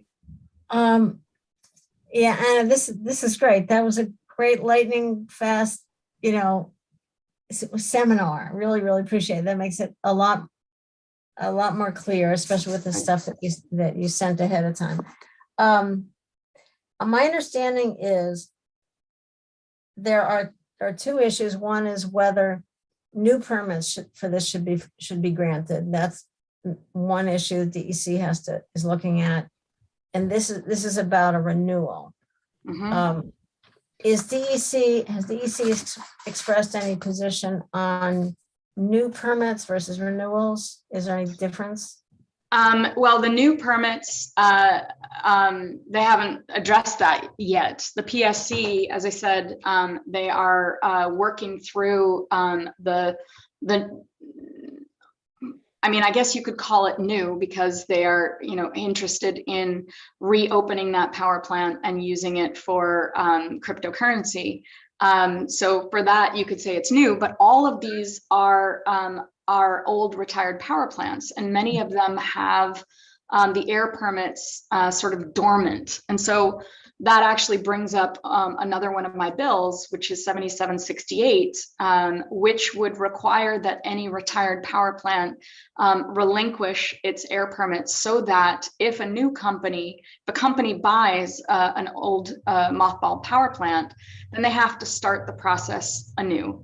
And the reason why this is so important is because most of these power plants got their water and air permits prior to 2012, which is when the Article 10 process was put into place, which we all know created more extensive environmental review for permit applications.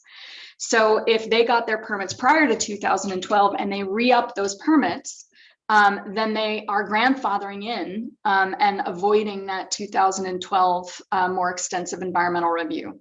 So that other bill I am also really passionate about because it would create new ones. And so that's a first step. The DEC, they don't come out one way or another on the bills. They're not going to take a stand on the bills. That is, crossing over branches from executive to legislative, and we try to be really careful about that. But my talks with them have been positive in that they are very committed to making sure that the state reaches its CLCPA goals. And they understand that this is a concern and that the significant energy consumption could change that equation. Right. And the idea of incentivizing new renewables, well, then let's incentivize them for the things like housing and transportation that we can't live without, and as somebody who's watched as many of the Climate Action Council and advisory panel meetings as I can possibly fit in, it's really clear that the goals are going to be already really, really hard to reach without even considering blockchain and the demands of this industry. When you brought up actually a really good point, Martha, and if you are going to write letters, I encourage you to include in that Another part of the rhetoric, and this is, an answer partly to Henry's question, that they will say is, well, we've bought carbon offsets. We're fully carbon neutral, which is what Greenwich is saying, which is, a tremendous greenwashing, because of course, they can pay for some energy in from a windmill in India, and that suffices for carbon offsets, right? And the CLCPA had very strict regulations and outlines and definitions of what could be considered carbon offsets. And what Greenwich has outlined does not fit that definition. And that's really important. But also, we outlined our CLCPA to reach a state of carbon neutral by implementing a huge push in renewable energy infrastructure to address our existing needs. But if we are significantly increasing our state's energy needs at the same time, then we've created a moving target. And so we have to consider the opportunity costs. So they say, oh, we're all using renewable, when that renewable, which is a finite resource, could be used to offset our existing energy needs, then it's still a negative.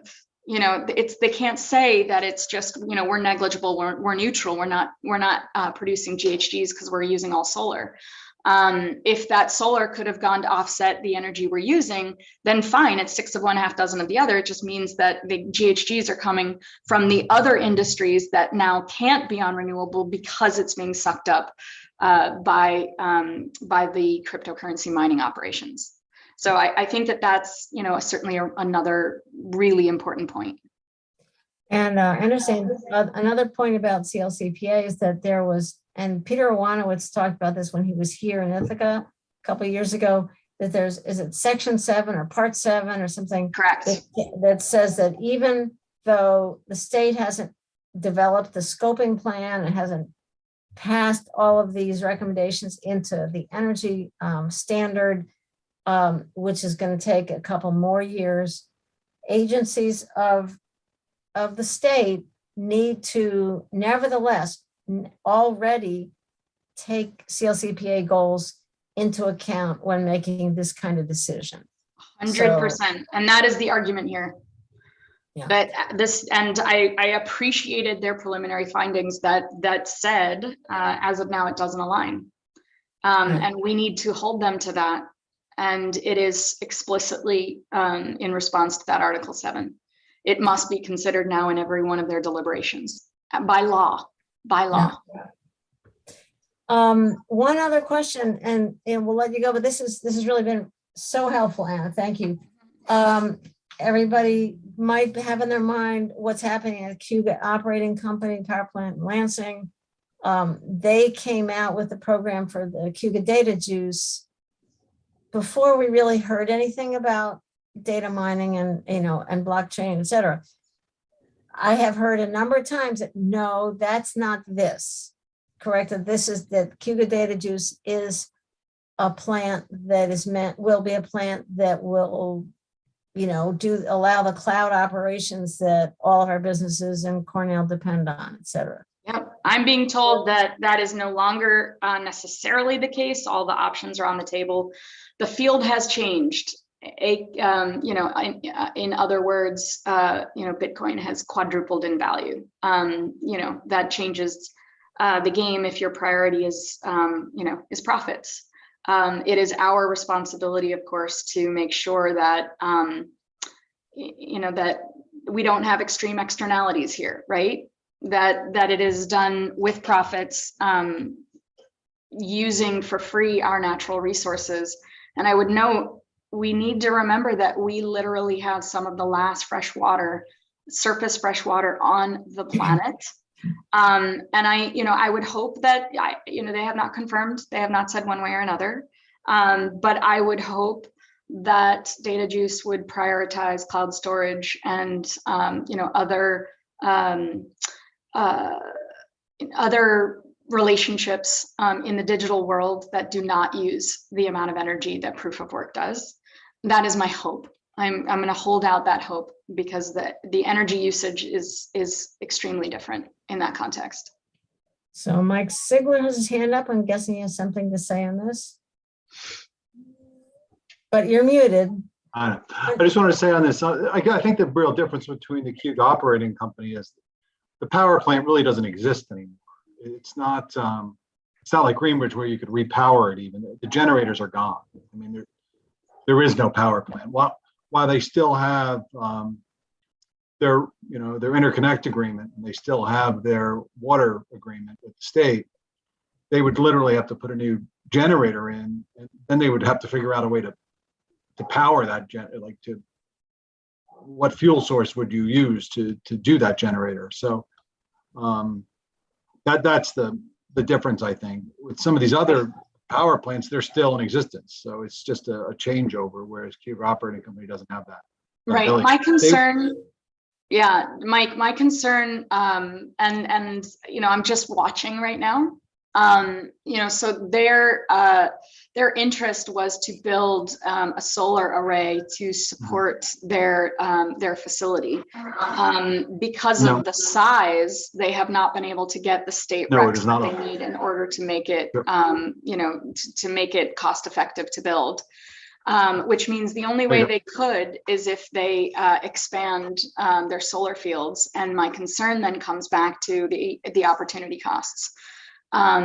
If they have to get bigger in order to support cryptocurrency mining with respect to solar fields, and those solar fields could be put, which would be, of course, in your backyard, which could be put to offset our current energy demands, then we come back to my opportunity cost argument. Right. So that's why I'm saying I'm watchful.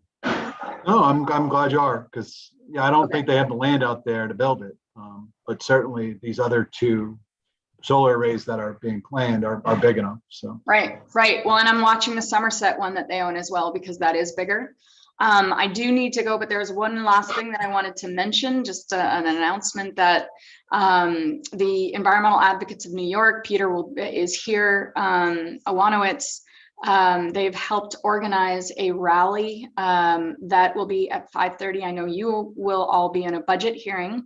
Leslie's going to sneak out and speak briefly and then run back to your hearing or session. But do spread the word. It's really important because we are trying to educate people to remember to turn over their ballot and support Prop 2, which is a referendum to add a right to inalienable right to clean air and water and a healthful environment to the Constitution itself. And I keep reminding people, this is we're basically saying, hey, New York residents, hold us accountable, hold your state government accountable to ensure a right to clean air and water and a healthful environment. This is not to create a situation where private citizens can sue each other. This is about regulating and holding the state government and all governments in the state accountable. All right. Well, thank you. Good luck with the rally. Sorry, Absolutely. we can't be there. No I worries. looked at it and right in the middle of the voting meeting, Anna, you know what that means. I don't plan these things. I show up and speak. This one will be at the Bernie Bilton Pavilion, but I will, I'll hold you all in spirit with me. All right. Thank you so much, Anna. This has really been great. We really appreciate the education on it. Absolutely. Absolutely. Look forward to all the support you guys can offer. Okay. Thank you, everyone. All right. Have a good day. Bye. All right. Anything else for the committee? I think seems like we have enough to work with here, and I can work with Annie to try to, as the peak chair, to try to come up with a letter or a statement of some sort, if that's okay with the group. Does that meet your priorities? Henry's got a yes. Okay. Mike's a yes. That's good enough. Sigler, you on board with this?